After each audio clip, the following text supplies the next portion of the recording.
Dear students, उम्मीद करता हूँ आप खैरियत के साथ होंगे।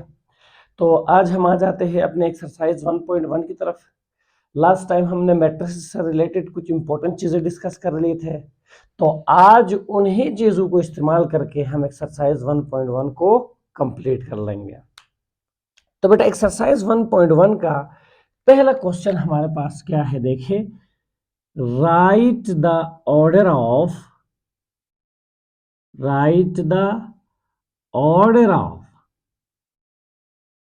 Following matrices. हमने ऑर्डर निकालना है, जो मैट्रिसेस हमें दिए गए हैं उनका ऑर्डर हमने फाइंड करना है। तो बेटा ऑर्डर के बारे में हमने लास्ट टाइम पढ़ लिया था। ऑर्डर कहते हैं रो बाई कॉलम को। एक मैट्रिक्स के अंदर कितने रोज है, कितने कॉलम्स है, वो उस मैट्रिक्स का ऑर्डर कहलाता है। तो बेटा मेरे पास जो पहला पार्ट है, देखिए, matrix A is equal to लिखा है 2 3 -5 6। इस मैट्रिक्स का हमने निकालना है ऑर्डर। तो सबसे पहले हम देखते हैं कि इसके अंदर रोज कितने हैं। जरा गौर कर ले बेटा, इसके अंदर आपके पास 2 रोज है। एक रो ये हो गया, दूसरा रो ये हो गया। तो बेटा हमारे पास ऑर्डर है, देखिए, R बाई C, यानी रो बाई कॉलम। या मैंने कहा था row multiply by column. By लिख दो या मल्टीप्लाई लिख दो, मर्जी आपकी है। तो बेटा इसमें हमारे पास रोज की तादाद 2 है। अब आ जाते हैं कॉलम्स की तरफ। कॉलम्स हमारे पास कितने हैं, मैंने बताया था वर्टिकल अरेंजमेंट को कॉलम कहते हैं। तो इसके अंदर वर्टिकल अरेंजमेंट मेरे पास अगेन 2 है। देखिए, एक वर्टिकल अरेंजमेंट ये, दूसरा वर्टिकल अरेंजमेंट ये। तो रोज भी हमारे पास 2, कॉलम्स भी हमारे पास 2। तो इसका ऑर्डर क्या है, 2/2। इसका ऑर्डर क्या है, 2/2। तो आप इसको यहां पे भी लिख सकते हो 2 × 2 या 2/2, मर्जी आपकी है। तो बस आपको डेफिनेशन, ऑर्डर का डेफिनेशन याद होना चाहिए। ऑर्डर से क्या मुराद है ये आपको पता होना चाहिए। अगर ये आपको पता है तो आप सिंपली ऑर्डर इसका फाइंड कर सकते हो। तो बेटा आ जाते हैं पार्ट बी की तरफ। तो पार्ट बी हमारे पास क्या है, देखिए, पार्ट बी हमारे पास है 2 0 3 5। आप देखिए बेटा, इसमें रोज कितने हैं, कॉलम्स कितने हैं। तो मेरे पास एक रो, 2 रो, तो रो 2 है। और कॉलम्स देखिए बेटा, एक कॉलम, दूसरा कॉलम। तो इसका ऑर्डर भी क्या है, 2/2। तो ये आपसे ऑब्जेक्टिव में पूछा जा सकता है। कोई भी मैट्रिक्स आपको देख के आपसे उस मैट्रिक्स का ऑर्डर पूछा जा सकता है। तो बेटा याद रख ले, क्वेश्चन नंबर 1 आपका ऑब्जेक्टिव बेस्ड क्वेश्चन है। ठीक है, ऑब्जेक्टिव बेस्ड क्वेश्चन। आ जाते हैं इसका पार्ट नंबर सी की तरफ। तो बेटा पार्ट नंबर सी जरा देखिए क्या लिखा हुआ है। पार्ट नंबर सी में हमारे पास C इज इक्वल टू 2 4। इसका ऑर्डर हमने फाइंड करना है। तो जरा गौर कर ले बेटा, इसके अंदर हम देखें तो एक ही रो है, एक ही रो है, हॉरिजॉन्टल अरेंजमेंट एक ही है। तो बेटा मेरे पास रो एक ही है। अब आ जाता हूं कॉलम की तरफ। तो ये देख ले, एक कॉलम, 2 कॉलम। तो कॉलम्स मेरे पास 2 है, तो इसका ऑर्डर क्या होना चाहिए, 1/2। इसका ऑर्डर क्या होना चाहिए, 1/2। इसी तरह बेटा देखिए डी, मेरे पास जो मैट्रिक्स है डी 4 0 6, 4 0 6। गौर कर ले, इसके अंदर रोज कितने हैं, हॉरिजॉन्टल अरेंजमेंट्स कितने हैं, 1 2 3। 3 हॉरिजॉन्टल अरेंजमेंट्स है, तो इसका मतलब रोज हमारे पास 3 आ गए। 3/, वर्टिकल अरेंजमेंट आप देखें तो बेटा हमारे पास सिर्फ एक ही है, ये एक ही वर्टिकल अरेंजमेंट है, तो कॉलम्स की तादाद एक है, तो इसका ऑर्डर क्या होना चाहिए? इसका ऑर्डर होना चाहिए 3/1। इसी तरह बेटा देखिए मेरे पास मैट्रिक्स ई जो यहां पे लिखा हुआ है, that is A B C D E F, इसका ऑर्डर हमने लिखना है। तो देखते हैं रोज और कॉलम्स कितने हैं। मेरे पास एक रो, दूसरा रो, तीसरा रो, 3 रोज है मेरे पास। 3/, कॉलम्स देखिए बेटा, एक कॉलम, दूसरा कॉलम, तो कॉलम्स की तादाद 2 है, तो इसका ऑर्डर क्या होना चाहिए? 3/2। इसी तरह बेटा देखिए मेरे पास एक और पार्ट है, एफ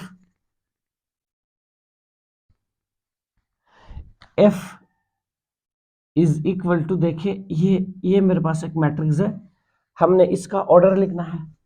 तो आप जरा गौर कर ले, इस मैट्रिक्स के अंदर देखा जाए तो हमारे पास एक ही रो है, एक ही कॉलम है। देखिए बेटा, एक ही रो, ओनली वन रो, 1/, कॉलम एक ही है, तो इसका ऑर्डर क्या होना चाहिए? 1/1।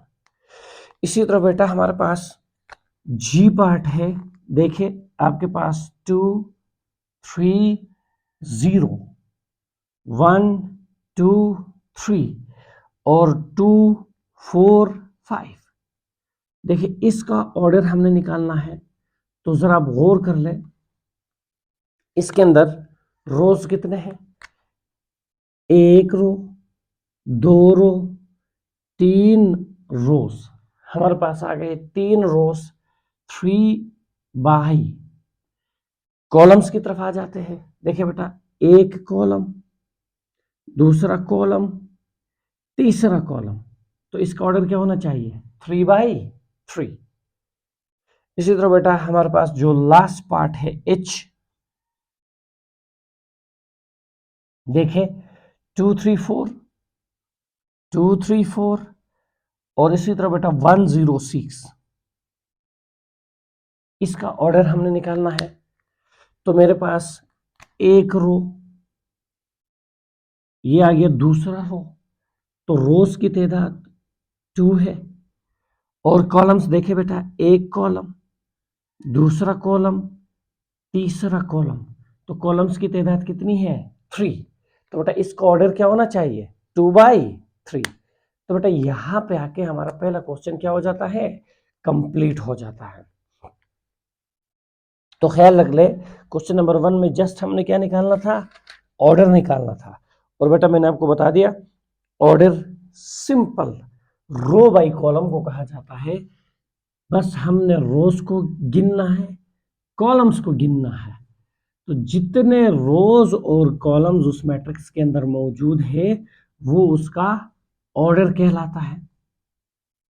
और बेटा मैंने आपको लास्ट टाइम बताया है कि ऑर्डर में रो को पहले पोजीशन पे लिखना है, कॉलम को दूसरे पोजीशन पे लिखना है।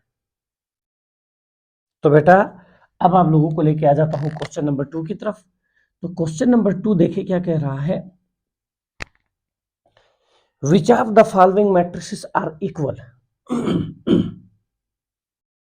Which of the following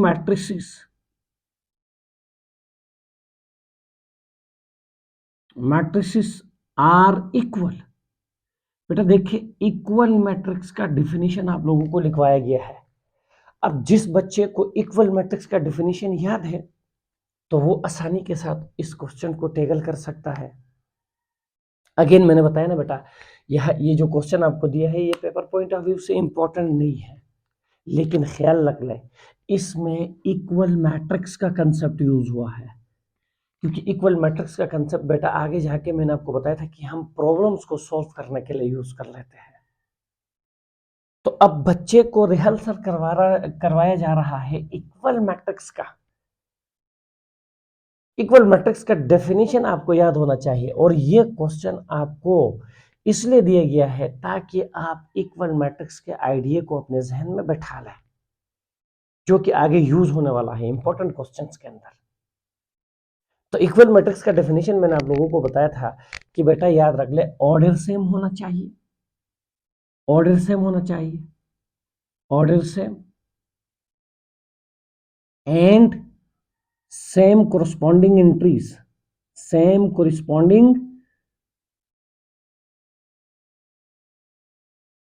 same corresponding entries, ये दो बातें इक्वल मैट्रिक्स के अंदर पाई जाए तो बेटा उनका ऑर्डर सेम होता है और उनके कोरस्पॉन्डिंग एंट्रीज क्या होते हैं, कोरस्पॉन्डिंग एंट्रीज भी सेम होते हैं। तो ये दो बातें जिन मैट्रिक्स के अंदर पाए जाएंगे they are called the equal matrices. तो बेटा देखिए, मैं यहाँ पे मैट्रिसेस जितने भी है सारे आपके सामने लिख रहा हूं और हमने देखना है ये दो बातें जिन दो मैट्रिसेस के अंदर या तीन मैट्रिसेस के अंदर या चार मैट्रिसेस के अंदर पाए जाएंगे they all are considered as equal.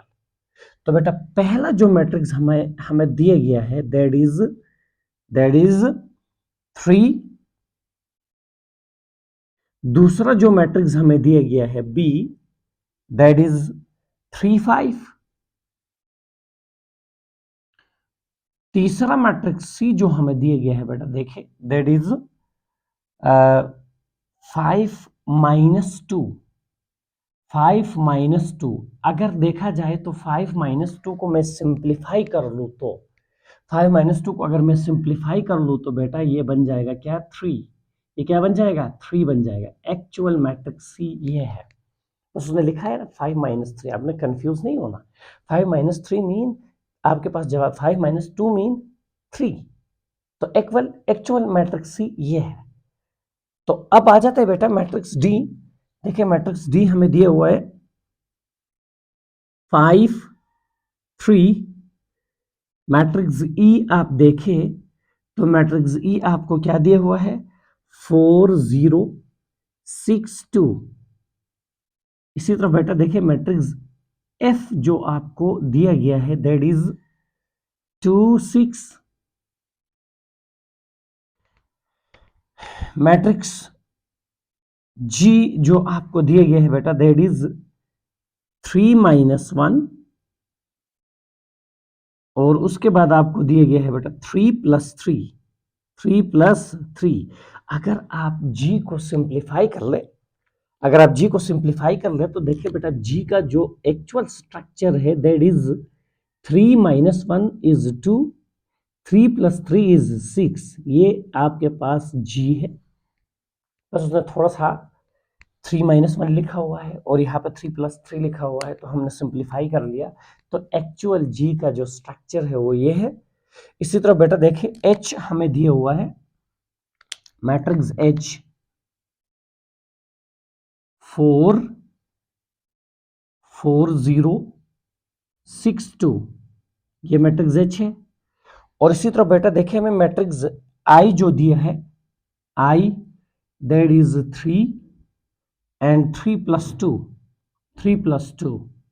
अगर आप आई का ओरिजिनल स्ट्रक्चर देखना चाहते हो तो जरा गौर कर ले, आई का जो ओरिजिनल स्ट्रक्चर है दैट इज 3 और 3 + 2 इज 5। ये आई का ओरिजिनल स्ट्रक्चर है। इसी तरह बेटा जे जो हमें दिया हुआ है, देखिए आप जे हमें मैट्रिक्स जे इसने दिया हुआ है 2 + 2, 2 - 2 और 2 + 4 देन 2 + 0। अगर आप जे का ओरिजिनल स्ट्रक्चर देखना चाहते हो तो आपके पास जे का ओरिजिनल स्ट्रक्चर क्या है, ये है 4, 2 - 2 इज 0, 2 + 4 इज 6, 2 + 0 इज 2। ये जे का ओरिजिनल स्ट्रक्चर है। तो बेटा ये सारे मैट्रिसेस आप लोगों को दिया गया है। अब आपने क्या करना है, यहां से इक्वल मैट्रिसेस को अलग करना है। आपने देखना है कि कौन से मैट्रिसेस आपस में बराबर है। अब देखिए इक्वल मैट्रिक्स के लिए ऑर्डर सेम होना चाहिए, एक बात तो ऑर्डर सेम होना चाहिए और दूसरी बात कोरस्पॉन्डिंग एंट्री सेम होनी चाहिए। देखते हैं हम मैट्रिक्स ए को उठाते हैं, देखते हैं किसके बराबर है। क्या मैट्रिक्स ए और बी बराबर हो सकते हैं? नहीं, इसका ऑर्डर और इसका ऑर्डर सेम नहीं है।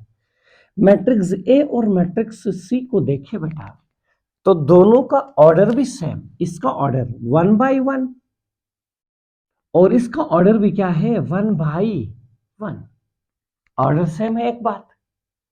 और देखिए बेटा, इसका जो एंट्री है वो है 3 और इसका एंट्री भी आप देखें तो क्या है 3, तो दोनों के कोरस्पॉन्डिंग एंट्रीज भी क्या है सेम है। तो इसका मतलब ए और सी बराबर है, ए और सी क्या है बराबर है। आगे भी देखते हैं, 3 मैट्रिसेस भी तो इक्वल हो सकते हैं। आगे देखते हैं, ए और डी बराबर नहीं, ई नहीं, एफ नहीं, जी नहीं, एच नहीं, आई नहीं, जे नहीं। तो इसका मतलब ये हुआ कि ए और सी आपस में क्या है इक्वल है। तो मैं यहां पे लिख दे देता हूं पहले नंबर पे कि मैट्रिक्स ए और मैट्रिक्स सी आपस में क्या है इक्वल है। मैट्रिक्स ए और मैट्रिक्स सी आपस में क्या है इक्वल है, मैं पहले नंबर पे लिख दे देता हूं। अब आ जाते हैं बेटा मैट्रिक्स बी की तरफ, देखते हैं। ए और सी का काम तो हो गया, अब आ जाते हैं बी की तरफ, देखते हैं बी और डी। इसका ऑर्डर मेरे पास क्या है 1 बाई 2, 1 बाई 2, एक रो 2 कॉलम। और इसका ऑर्डर देखिए बेटा हमारे पास क्या है, इसका ऑर्डर भी 1 बाई 2 ही है। क्या है 1 बाई 2 ही है, ऑर्डर तो सेम है। अब देखते हैं क्या कोरस्पॉन्डिंग एंट्रीज भी सेम है। इसका पहला एंट्री क्या है 3 है और इसका पहला एंट्री देखे तो 5 है, कोरस्पॉन्डिंग एंट्री सेम नहीं है। तो इसका मतलब बी और डी आपस में बराबर नहीं है। ऑर्डर सेम है लेकिन कोरस्पॉन्डिंग एंट्री सेम नहीं है। इसका पहला एंट्री 3 है जबकि इसका पहला एंट्री 5 है, तो कोरस्पॉन्डिंग एंट्री सेम नहीं है, लिहाजा बी और डी इक्वल नहीं हो सकते। अगेन बी और इक्वल नहीं हो सकते क्योंकि ऑर्डर डिफरेंट है। एफ इक्वल नहीं हो सकते, बी और एफ इक्वल नहीं हो सकते, ऑर्डर सेम नहीं है। इसी तरह बेटा जी का ऑर्डर भी सेम नहीं है, इसी तरफ एच का ऑर्डर भी सेम नहीं है। आइए बेटा देखे आई को, तो इसका ऑर्डर क्या है 1 बाई 2 है, 1 बाई 2 है।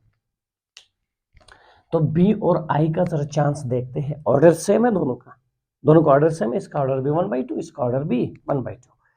अब इसका पहला एंट्री 3 है और इसका पहला एंट्री क्या है 3, सेम है। इसका दूसरा एंट्री 5 है जबकि इसका भी दूसरा एंट्री क्या है 5 है। तो बेटा बी और आई का ऑर्डर भी सेम है, कोरस्पॉन्डिंग एंट्रीज भी सेम है, तो इसका मतलब बी और आई बराबर है, इक्वल है। फिर आगे देखते हैं जे, नहीं। तो बेटा बी और आई आपस में क्या है इक्वल है क्योंकि इन दोनों का ऑर्डर भी सेम है, इन दोनों का कोरस्पॉन्डिंग एंट्रीज भी सेम है। तो बेटा हमारे पास देखे ए का काम हो गया, बी का काम हो गया, सी का काम हो गया, आई का काम हो गया। अब आप लोगों को लेके आ जाता हूं डी की तरफ, अब आपको डी की तरफ लेके आ जाता हूं। तो बेटा डी का ऑर्डर 1 बाई 2 है, तो ई के बराबर नहीं हो सकता, एफ के बराबर नहीं हो सकता क्योंकि ऑर्डर डिफरेंट है, जी के बराबर नहीं हो सकता, एच के बराबर नहीं हो सकता, आई का काम तो पहले से हो चुका है, जे के बराबर नहीं हो सकता क्योंकि ऑर्डर टोटली डिफरेंट है। तो इसका मतलब ये हुआ कि डी इन सबसे डिफरेंट है, डी इन सबसे डिफरेंट है, डी किसी के बराबर नहीं है। अगर नहीं है तो हम डी को तन्हा ही छोड़ देते हैं, तो डी का काम भी हो गया। भाई ये सबसे डिफरेंट है, ये किसी के बराबर नहीं है, बीड में अकेला है डी। बात क्लियर है बेटा? तो अब आ जाते हैं ई की तरफ, बारी आ गई ई की। तो बेटा देखिए ई का ऑर्डर क्या है, इसमें 2 रोज है 2 कॉलम्स है, 2 बाई 2 ये इसका ऑर्डर है। तो अब देखते हैं 2 बाई 2 ऑर्डर वाले मैट्रिक्स हमारे पास कहाँ कहाँ है। इसका ऑर्डर आप देखें H का तो ऑर्डर 2/2 है, और आप देखें J का ऑर्डर 2/2 है, बाकी किसी का ऑर्डर 2/2 नहीं है। तो इसका मतलब E, H और J में बात बन सकती है, E, H और J में बात बन सकती है, तो ऑर्डर सबका सेम है। देखते हैं इसका पहला एंट्री क्या है, 4 है, इसका पहला एंट्री 4, इसका पहला एंट्री 4। भाई देखो पहला एंट्री सेम है। देखते हैं दूसरा एंट्री 0 0 0, भाई दूसरा एंट्री भी सेम है। अब आ जाते हैं यहाँ पे देखिए 6 6 6, भाई तीसरा एंट्री भी सेम है। 2 2 2, चौथा एंट्री भी क्या है, सेम है। तो इसका मतलब ये हुआ, कि भाई हमारे पास matrix E, matrix H, matrix J, ये आपस में क्या है, बराबर है, इक्वल है, क्योंकि ये इक्वल मैट्रिक्स के कंडीशन को क्या कर रहे हैं, फुलफिल कर रहे हैं। इनका ऑर्डर भी सेम है, कोरोस्पोंडिंग एंट्रीज भी क्या है, सेम है। तो भाई E का काम हो गया, H का काम हो गया, J का काम भी हो गया। अब आ जाते हैं F की तरफ। तो बेटा F का ऑर्डर क्या है, 2 रोज 1 कॉलम, 2/1। आगे देखते हैं 2/1। G का ऑर्डर भी देखें तो बेटा 2/1 है। तो इसका मतलब F और G में शायद कोई बात बन जाए, ऑर्डर सेम है। अब देखते कोरोस्पोंडिंग एंट्रीज, इसका पहला एंट्री 2 है और इसका पहला एंट्री क्या है, 2 है। इसका दूसरा एंट्री 6 है और इसका भी दूसरा एंट्री 6 है। तो कोरोस्पोंडिंग एंट्रीज भी क्या आ गए, सेम। तो इसका मतलब F और G आपस में क्या है, बराबर है। F और G आपस में क्या है, बराबर है। Matrix F is equal to matrix G। तो बेटा यहाँ पे आके आपके पास F का काम भी हो गया और आपके पास G का काम भी हो गया। तो सारे मैट्रिसेस का काम कंप्लीट हो गया, सबके ऊपर टिक लगा दिया हम। इसका मतलब सबका काम क्या हो गया, कंप्लीट। तो हमारा फाइनल रिजल्ट क्या है, A और C बराबर है, B और I बराबर है, E, H और J बराबर है, F और G बराबर है। तो ये हो गया बेटा हमारे पास एक्सरसाइज का क्वेश्चन नंबर 2। तो अब मैं आपको लेके आ जाता हूँ एक्सरसाइज का question number 3। Paper point of view से very very important question number 3। तो बेटा याद रख ले, जब भी पेपर में आया है एक्सरसाइज 1.1 से तो क्वेश्चन नंबर 3 ही आया है। तो अब क्वेश्चन नंबर 3 को हमने देखना है। तो very very important question regarding paper point of view. और याद रख ले एसोलो बेस्ड है, तो बेटा लाजमी नहीं है कि जो क्वेश्चन 3 है एज इट इज आप लोगों को पेपर में दिया जाएगा। ऐसे क्वेश्चंस जब भी आपके सामने आएंगे तो उनको सॉल्व करने का तरीका मैं आपको सिखा देता हूँ, और लास्ट टाइम भी मैंने आपको सिखाया है। तो बेटा क्वेश्चन नंबर 3 को देखें। हमारा क्वेश्चन नंबर 3 क्या कह रहा है, फाइंड द वैल्यू ऑफ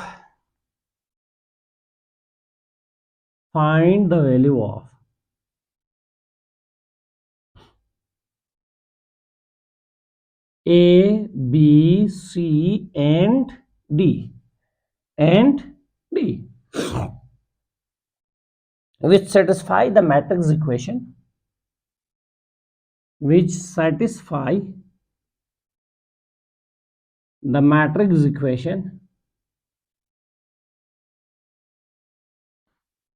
देखिए बेटा मैट्रिक्स इक्वेशन जो हमें दिया है that is A plus C और उसके बाद A प्लस 2B, उसके बाद बेटा C माइनस 1, ये देखिए 4D minus 6 that is equal to 0 minus 7 3 and 2D। ये आपको दो मैट्रिसेस दिए गए हैं और ये दोनों मैट्रिसेस आपस में क्या है, इक्वल है। ये दोनों मैट्रिसेस आपस में इक्वल है और हमने निकालना है A की वैल्यू, B की वैल्यू, C की वैल्यू, D की वैल्यू। तो बेटा देखो, इक्वल मैट्रिक्स का डेफिनेशन आप लोगों को लिखवाया गया है। एक मर्तबा सवाल दोबारा से लिखते हैं सॉल्यूशन के बाद। a plus C, a plus 2b, c minus 1, 4d minus 6 that is equal to 0 minus 7 3 2d। अब बेटा देखो, ये दोनों मैट्रिसेस आपस में इक्वल है, हमें इक्वल दिया है, और हमसे डिमांड क्या कर रहा है? हमसे डिमांड ये कर रहा है कि भाई आप a की वैल्यू निकाल लो, b की वैल्यू निकाल लो, c की वैल्यू निकाल लो, d की वैल्यू निकाल लो। क्वेश्चन की डिमांड है 4 अननोन क्वांटिटीज हमारे पास मौजूद है, उन 4 अननोन क्वांटिटीज की वैल्यू हमने फाइंड करना है जो इस मैट्रिक्स इक्वेशन को सेटिस्फाई कर ले। सेटिस्फाई से परेशान नहीं होना। सेटिस्फाई से मुराद आप यहां पे ए बी सी डी की वैल्यू निकाल के पुट कर लो, तो ये दोनों मैट्रिसेस आपस में क्या होना चाहिए? एग्जैक्टली सेम होना चाहिए। तो अब हमने वो वैल्यूज क्या करना है? फाइंड करना है।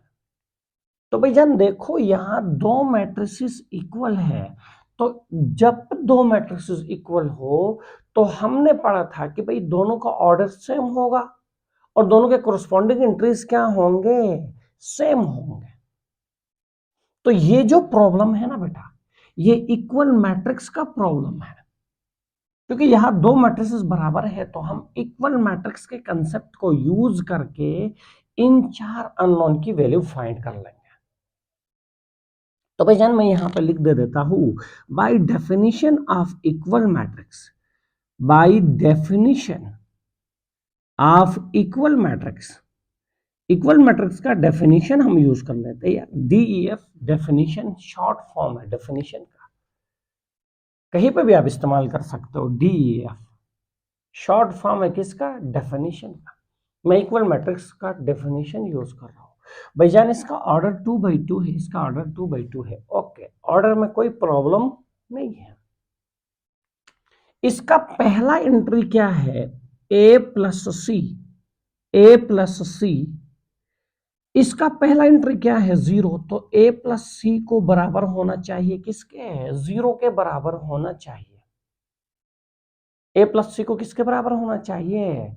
0 के बराबर होना चाहिए। तो बेटा ये मेरे पास बन गया पहला इक्वेशन, और इसको मैं नाम दे देता हूं इक्वेशन नंबर 1। Equation number 1। तो अपने पास देखो 1 2 3 4 4 अननोन है, तो हम टोटल 4 इक्वेशंस बनाएंगे, क्योंकि भाई मैथमेटिक्स का रूल है जितने अननोन्स होंगे उतने इक्वेशंस हमने डेवलप करने होंगे। तो एक इक्वेशन तो बन गया। इसका दूसरा एंट्री क्या है? देखे बेटा, a plus 2b, a plus 2b बराबर होना चाहिए। इसका दूसरा एंट्री क्या है? -7। तो a प्लस 2b को बराबर होना चाहिए किसके? -7 के। ये दूसरा इक्वेशन बन गया।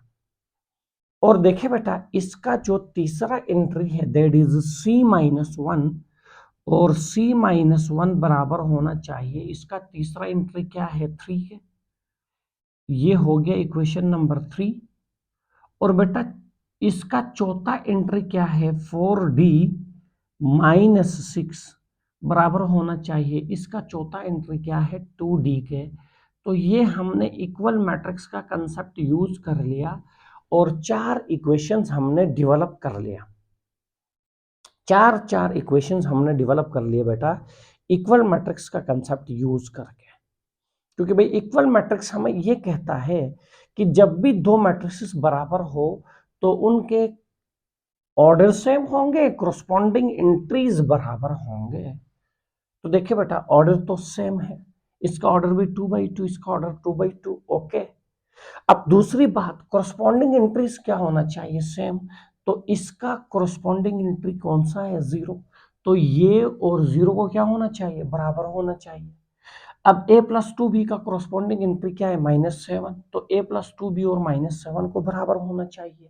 c -1 का कोरोस्पॉन्डिंग एंट्री कौन सा है 3, तो c -1 और 3 को बराबर होना चाहिए। 4d -6 का कोरोस्पॉन्डिंग एंट्री क्या है 2d। तो भाई ये 4 इक्वेशंस बन गए। अब हमने इन 4 इक्वेशंस को सिंप्लीफाई करके इन 4 क्वांटिटीज की वैल्यू, इन 4 अननोन की वैल्यू क्या करना है, फाइंड करना है। तो भाई very very important question regarding paper point of view. तो शुरू करते हैं इक्वेशन 1 से, देखते हैं क्या इक्वेशन 1 से कोई वैल्यू आसानी के साथ निकल आ सकता है या नहीं। तो भाई जब इक्वेशन 1 को हम देखते हैं तो इक्वेशन 1 में मेरे पास ए भी है सी भी है, दो अननोन्स है, दो अननोन्स है। तो मैं यहां से न तो ए की वैल्यू निकाल सकता हूं न तो सी की वैल्यू निकाल सकता हूं, क्योंकि भाई मुझे ए के बारे में भी पता नहीं है, मुझे सी के बारे में भी पता नहीं है, दो अननोन्स है। तो इक्वेशन 1 ना हमें ए की वैल्यू दे सकता है ना हमें सी की वैल्यू दे सकता है। तो हम क्या करते हैं, इक्वेशन 2 की तरफ जाते हैं, देखते हैं क्या इक्वेशन 2 में कोई रास्ता निकलता है। तो इक्वेशन 2 में आता हूं तो ए भी है बी भी है, इधर भी वही प्रॉब्लम। भाई मुझे ए के बारे में भी पता नहीं है, मुझे बी के बारे में भी पता नहीं है। तो यहां से न तो मैं ए निकाल सकता हूं न तो मैं बी निकाल सकता हूं। हाँ, अगर इधर दोनों इक्वेशंस में ए और सी का मसला होता तो दोनों इक्वेशंस को मैं आपस में जोड़ के तोड़ के ए और सी की वैल्यू निकालता। अगर इधर भी ए इधर भी सी और यहाँ पे भी ए और सी होते, अगर इन दोनों इक्वेशन में भी अगर ए और सी होते तो हम जोड़ तोड़ के ए और सी की वैल्यू निकालते, वो वाला काम भी नहीं है। तो हमें इक्वेशन 1 ने मायूस कर दिया, इक्वेशन 2 ने मायूस कर दिया। अब जाते हैं अपना मसला लेके इक्वेशन 3 की तरफ, क्या पता इक्वेशन 3 में कोई मसला निकल आ जाए। तो बेटा जो ही इक्वेशन 3 में आया तो सिर्फ और सिर्फ सी है, सिर्फ और सिर्फ क्या है सी है, अकेला सी यहां मौजूद है। तो इसका मतलब ये हुआ कि ये जो इक्वेशन 3 है यार ये हमारा मसला हल कर सकता है, इक्वेशन 3 हमारा मसला हल कर सकता है। इक्वेशन 1 नहीं हुआ, इक्वेशन 2 नहीं हुआ, क्योंकि यहां दो दो अननोन्स मौजूद है। लेकिन जब हम आ गए इक्वेशन 3 की तरफ तो यहां पे तो एक ही अननोन है और वो कौन सा है सी। तो यहां से मैं सी की वैल्यू आसानी से कैलकुलेट कर सकता हूं। तो भाई मैं यहां पर रेफरेंस लिख दे देता हूं from equation number, from equation E Q stand for equation, E Q stand for equation from equation number 3। तो बेटा ये चेक करने वाले को हम बता रहे हैं कि भाईजान हम इक्वेशन नंबर 3 को डील कर रहे हैं। तो इक्वेशन 3 क्या है, c -1 that is equal to 3। तो ये -1 है, उधर शिफ्ट कर लोगे तो क्या बन जाएगा +1 बन जाएगा। तो c की वैल्यू क्या आ जाएगा, c की वैल्यू 4 आ जाएगा। तो ये मेरे पास c की वैल्यू आ गई 4। तो अब जरा गौर कर लो भाई, c की वैल्यू आ गया हमारे पास। अब जिस इक्वेशन में आपको c नजर आ जाएगा उस इक्वेशन में c की वैल्यू पुट करके जो बाकी अननोन है उनकी वैल्यू आप फाइंड कर सकते हो। तो अब देखते हैं कि c कहाँ है। ओ भाई देखो इक्वेशन 1 में c है, c की वैल्यू मेरे पास आ गया। अब इस वैल्यू को इक्वेशन 1 में पुट कर लूंगा तो a भी आ जाएगा। हमने तो एक रास्ता निकाल लिया, बाकी आगे रास्ते खुद बनते जा रहे हैं। तो अब जिस इक्वेशन में हमें c नजर आएगा वहां हम 4 पुट करके किसी एक अननोन की वैल्यू अगेन फाइंड कर सकते हैं। तो हमने देखा c कहाँ आ रहा है इक्वेशन 1 में, तो मैं क्या कर लेता हूं put value of c, put value of c, value of c in equation 1 c की वैल्यू को ले जाके इक्वेशन 1 में पुट कर देता हूं। तो लॉजिक क्या है equation 1, a plus C that is equal to 0। तो a प्लस सी की वैल्यू क्या है 4, दैट इज इक्वल टू 0। तो बेटा a that is equal to ये +4 है, उधर जाके -4 बन जाएगा। तो 0 - 4 इज -4। लो जी, ये a की वैल्यू भी आ गया। तो भाई 2 का काम तो हो गया, a का काम हो गया, c का काम हो गया। अब भाई मेरे पास 2 की वैल्यू आ चुका है। अब मैं दोबारा या a या c की वैल्यू को किसी दूसरे इक्वेशन में पुट करके b या d की वैल्यू निकाल सकता हूं। अब देखना यह है कि किस इक्वेशन में b और d मौजूद है। देखना यह है कि किस इक्वेशन में b d मौजूद है। हमने देखा इक्वेशन नंबर 2 में, देखो भाई इक्वेशन 2 में b मौजूद है, तो इसका मतलब इक्वेशन 2 से हम b की वैल्यू फाइंड कर सकते हैं। लेकिन इक्वेशन 2 में देखो तो आपके पास a भी है और a की वैल्यू ऑलरेडी हमने फाइंड कर लिया। क्या आया a की वैल्यू -4। तो अब a की वैल्यू को लाके इक्वेशन 2 में पुट करके हम b की वैल्यू आसानी से फाइंड कर सकते हैं। तो बेटा यहां पे लिख दे देता हूं, पुट वैल्यू ऑफ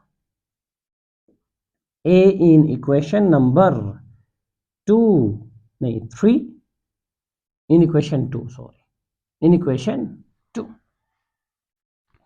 तो इक्वेशन 2 में पुट कर लेते हैं तो आसानी के साथ हम b फाइंड कर सकते हैं।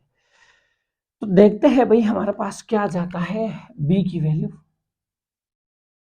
क्या है। इक्वेशन नंबर 2, इक्वेशन नंबर 2 हमारे पास है a + 2b that is equal to -7।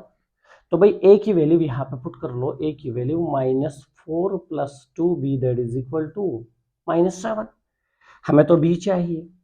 अब b को सेपरेट करना है, b को आइसोलेट करना है। तो ये देख ले भाई -4 है, हमें नहीं चाहिए, उधर शिफ्ट कर लो। तो ये क्या बन जाएगा, +4 बन जाएगा उधर जाके। तो बेटा 2b that is equal to 7 से 4 जब आप निकाल लेंगे तो 3। बड़े वैल्यू के साथ नेगेटिव साइन है तो इसके साथ भी कौन सा साइन आना चाहिए, माइनस। हमें तो b चाहिए, 2 नहीं चाहिए। तो ये 2 मल्टीप्लाई हो रहा है, उधर जाके क्या होगा, उधर जाके डिवाइड होगा। तो b की वैल्यू क्या आया, -3/2। -3/2 ये b की वैल्यू आ गई। अब बेटा -3/2 को अगर कोई बच्चा एज इट इज लिखना चाहता है -3/2 तो उससे कोई प्रॉब्लम नहीं है। बाज़ बच्चे कहते हैं कि सर हम इसको डिवाइड करके लिखना चाहते हैं। तो जब 3/2 को डिवाइड कर लोगे तो बेटा मैं यहाँ पे और लिख रहा हूँ और। अगर कोई बच्चा कहे कि सर मैं डिवाइड करके लिखना चाहता हूँ तो -1.5 तो भाई 1.5 लिख दो या 3/2 लिख दो, कहानी सेम है। ये फ्रैक्शनल फॉर्म है, ये डेसिमल फॉर्म है। तो आप यू लिखो या यू लिखो, कोई बंदा आपका नंबर नहीं काट सकता। तो ये क्या लगना, 3/2 लिख दो या 1.5 लिख दो। 3/2, 3 को डिवाइड कर लो 2 से, तो 2 1 टाइम इज 2 1, तो पॉइंट लगाओ 0। तो आपके पास 5 2 टाइम इज 10, तो ये आ जाएगा 1.5। तो आप 1.5 लिख दो या 3/2 लिख दो, कहानी सेम है भाई, कहानी सेम है। तो भाई बी का खाता भी क्लोज हो गया, बी का खाता भी क्लोज हो गया, रह गया डी।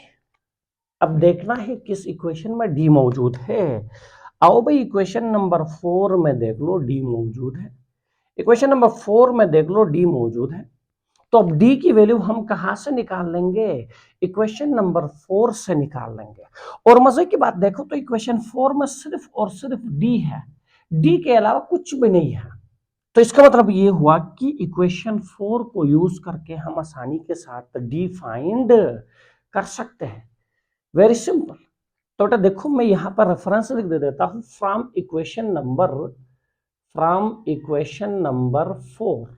लो भाई इक्वेशन नंबर 4 क्या है, 4d - 6 that is equal to 2d। अच्छा भाई देखा जाए, थोड़ा सा गौर किया जाए तो देखे ये 4d ये 2d दोनों लाइक टर्म्स है, दोनों लाइक टर्म्स है। इन दोनों को हम एक साइड पे शिफ्ट कर लेंगे क्योंकि दोनों लाइक टर्म्स है और लाइक टर्म्स को हम सिंप्लीफाई कर सकते हैं। तो देखिए भाई ये 4d ये प्लस 2d है, इधर शिफ्ट कर लोगे तो क्या हो जाएगा -2d -2d। ये दोनों लाइक टर्म्स है इसलिए मैंने दोनों को एक साइड पे शिफ्ट कर लिया। और देखो ये 6 है, -6 के साथ कोई d नहीं है, -6 के साथ कोई d नहीं है, ये अनलाइक है। तो बेटा इसको हम उधर शिफ्ट कर लेते हैं तो -6 उधर जाके क्या हो जाएगा +6, क्या हो जाएगा +6। तो मैंने क्या किया d वालों को एक साइड पे लाया, विदाउट d वालों को दूसरे साइड पे शिफ्ट कर लिया। अब देखो भाई आपके पास क्या आ जाएगा, आपके पास क्या आ जाएगा, देखिए जरा और कर ले, 4d से 2d निकाल लोगे तो आपके पास 2d आ जाएगा। क्या आ जाएगा 2d। 4d से जब आप 2d निकाल लोगे तो आपके पास क्या आ जाएगा 2d आ जाएगा, इज इक्वल टू 6। मुझे d चाहिए, ये 2 मल्टीप्लाई हो रहा है उधर जाकर डिवाइड होगा तो d की वैल्यू क्या आ जाएगा, d की value 3। What is the value of d 3। तो भाई देखो हमें जो टास्क मिला था हमें जो टास्क मिला था find the value of A B C and D, वो टास्क हमने कंप्लीट कर लिया।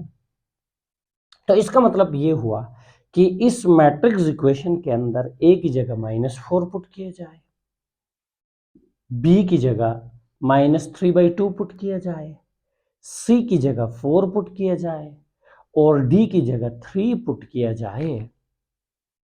तो ये दोनों मैट्रिसेस आपस में इक्वल हो सकते हैं, ये दोनों मैट्रिसेस आपस में इक्वल हो सकते हैं। अगर आपको शक आ रहा है तो आप देख भी सकते हो, मैं आपको यहाँ पे पुट करके दिखा भी दे देता हूँ, आप देखें एग्जैक्टली ये दोनों मैट्रिसेस सेम बन जाएंगे, एग्जैक्टली ये दोनों मैट्रिसेस सेम बन जाएंगे। ए की वैल्यू देखे बेटा क्या है -4, ये देख लो ए की जगह -4 पुट कर देते हैं और सी की जगह +4 पुट कर देते हैं। ए की जगह हम पुट कर लेते हैं -4 और बी की जगह हम क्या पुट कर लेते हैं बताओ, बी की जगह -3/2 -3/2 और सी की जगह हम क्या पुट कर लेते हैं 4, डी की जगह क्या पुट कर लेते हैं, डी की जगह 3 पुट कर लेते हैं। तो ये देख लो डी की जगह 3 पुट कर लेते हैं। तो जरा और कर लो बच्चे, -4 + 4 क्या बन जाएगा 0, -4 + 4 0। तो यहां देखो 2 और 2 क्या हो गए कैंसल, और प्लस माइनस क्या हो जाएगा माइनस, तो आपके पास क्या आ गया -4 -3, -4 -3 क्या बन जाएगा -7। तो इधर क्या आता है, इधर आता है -7 और ये देख लो 4 - 1 क्या आता है 3 और ये 4 3 टाइम्स 12, 12 - 6 कर लोगे तो क्या आ जाएगा 6 और 2 3 टाइम्स 6। अब जरा गौर कर लो, पहला एंट्री 0, इसका भी 0, -7 -7 3 3 6 6 इक्वल बन रहा है कि नहीं बन रहा है। तो भाई देखो हमने ए बी सी और डी की वो वैल्यू फाइंड करना था जिनको लाके इस मैट्रिक्स इक्वेशन में हम पुट कर ले तो ये दोनों मैट्रिसेस आपस में क्या होने चाहिए था, इक्वल होना चाहिए था। तो भाई वो वैल्यू हमने फाइंड कर लिया, वेरीफाई करने की जरूरत नहीं है। तो अब याद रख ले बेटा, ये जो प्रॉब्लम हमने सॉल्व कर लिया, ये जो प्रॉब्लम हमने सॉल्व कर लिया, they are the applications of equal matrix. इस तरह के प्रॉब्लम्स को डील करने के लिए हम इक्वल मैट्रिक्स को यूज कर लेते हैं, वेरी वेरी इंपॉर्टेंट। तो पेपर में इस तरह के प्रॉब्लम्स कहीं से भी उठा के आपको दिए जा सकता है। तो स्लो बेस्ड में होता ऐसा ही है। तो बेटा याद रख ले, यहाँ पे आके हमारा एक्सरसाइज 1.1 क्या हो जाता है कंप्लीट। और अगली क्लास में इंशाल्लाह हम अपने नेक्स्ट टॉपिक की तरफ जाएंगे। तो तब तक के लिए इजाजत दीजिए, अल्लाह हाफिज।